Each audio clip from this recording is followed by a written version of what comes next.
గురు రాఘవేంద్ర. మేము నిన్న కర్నూలు వెళ్ళాము.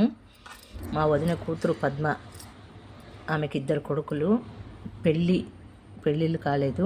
ఏదన్నా చెప్పండి అత్తయ్య అంటే ఈ ముగ్గు ఇలా వేస్తే పెళ్ళిళ్ళు అవుతాయని చాలామందికి చెప్పాను. చాలామందికి అయిందండి.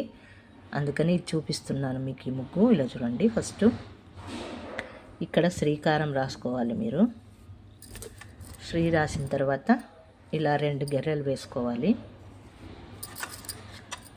ఇలా 2 మొత్తం 6 గెర్రెలు వేసుకోవాలి. మళ్ళీ ఇలా 2 మధ్యలో 2 ఇలా లాస్ట్లో 2 మొత్తం 6 12 వేసుకోవాలి.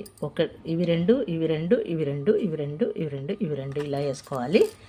వేసుకున్న తర్వాత ఇది ఇక్కడ ఉంది కదండి, ఇలా కలపాలి అన్నమాట.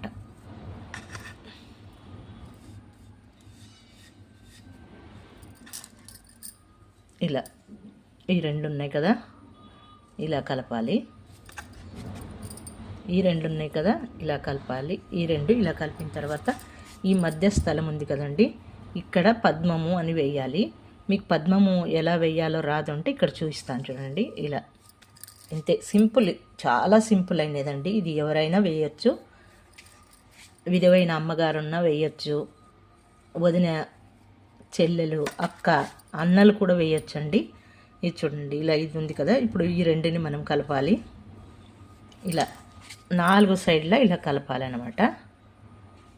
చాలా సింపుల్ అయినదండి, ఎవరైనా వేసుకోవచ్చు. చిన్న పీట కానీ లేదంటే చిన్న రాయి కానీ ఇలా 4 సైడ్లో ఇలా కలిపాం కదండి. ఇలా ఇది చేయాలి. ఈ పద్మము వేసి మధ్యలో శ్రీకారం రాయాలి. ఇలా పసుపు కుంకుమ వేయాలండి. ఇలా ఫస్ట్ పసుపు వేయాలి, తర్వాత కుంకుమ వేయాలండి. మంత్రాక్షింతలు వేయాలి. మీరు రోజు దేవుడికి బెల్లమా చక్కెర ఏది నైవేద్యం పెడతారో అది పెట్టాలి. మంత్రాక్షింతలు వేయాలి. చాలామందికి అయింది ఇది, అందుకని చూపిస్తున్నాను.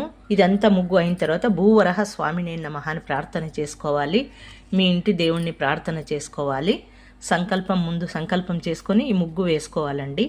ఆ అబ్బాయి పేరు చెప్పి ఆ అబ్బాయికి పెళ్ళి కావాలి శీఘ్రంగాని మీ ఇంటి దేవుణ్ణి ప్రార్థన చేసుకొని భక్తి శ్రద్ధలతో చేయండి, తప్పకుండా అవుతుంది పెళ్ళి. ఈ ముగ్గుని వేసి మీకు చూపిస్తున్నాను. సబ్స్క్రైబ్ కాండి, లైక్ చేయండి, షేర్. పూలు ఉంటే పూలు వేయండి.